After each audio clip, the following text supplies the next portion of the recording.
ছোট ভাই আমার, বোন আমার, প্রতিজ্ঞা করো, বাপ মরবে, মা মরবে, ভূমিকম্প হবে, সিডর হবে, এই পৃথিবী লন্ড ভন্ড হয়ে যাবে, বেঁচে আছি মানি ফজরের 2 পড়তেই হবে। বেঁচে আছি মানে জোহর, আসর, মাগরিব, ইশা পড়তেই হবে।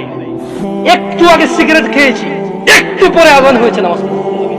একটু আগে পর্নোগ্রাফি, উলঙ্গ সিনেমা দেখেছি, একটু পরে আযান হয়েছে, নামাজ পড়তেই হবে। ঘুমের মধ্যে কাপড় চোপড় নষ্ট হয়েছে, মা জানে, বাপ জানে, ভাবি জানে, বোন জানে, সবাই জানে। এখন গোসল করলে সবাই বুঝবে কেন গোসল করছো। সবাই বুঝলে বুঝুক, না বুঝলে নাই। আরে বুঝলেই কি না বুঝলেই কি, আমার কাপড় নষ্ট হয়েছে, গোসল আমার ফরজ হয়েছে, আমি গোসল করবো, নামাজ পড়বো।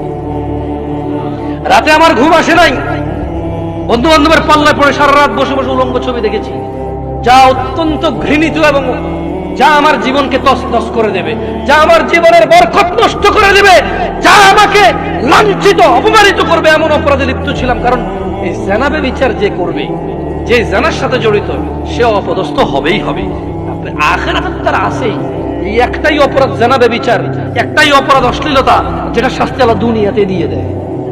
কোথায় দেয়? আখিরাতে তো আছেই। সারা রাত উলঙ্গ ছবি দেখেছো, দেখে নিজের জামা কাপড় নষ্ট করেছো, অপবিত্র করেছো নিজেকে, অসুবিধা নাই। গুনাহ যা হওয়ার হয়ে গেছে, গুনাহ নিয়ে পড়ে থাকলে চলবে না। গুনাহ যা হওয়ার হয়ে গেছে, গুনাহ নিয়ে পড়ে থাকলে চলবে না। যাও গোসল করো, ফজরে আযান হয়েছে, সালাতে যাও, 2 রাকাত সুন্নাত পড়ে আল্লাহর কাছে ক্ষমা চাও, 2 রাকাত ফরজ পড়ে আল্লাহর কাছে ক্ষমা চাও।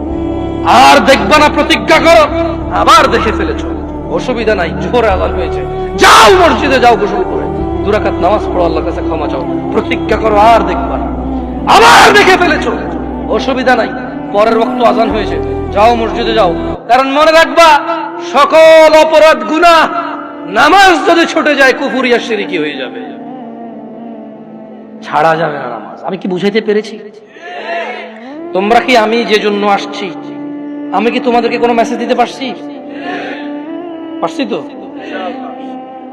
তাহলে এবার আমি বিদায় নেই। জাযাকুমুল্লাহ খায়র ওয়া আহসানাল জাযা। ওয়া আসসালামু আলাইকুম ওয়া রাহমাতুল্লাহি ওয়া বারাকাতুহু।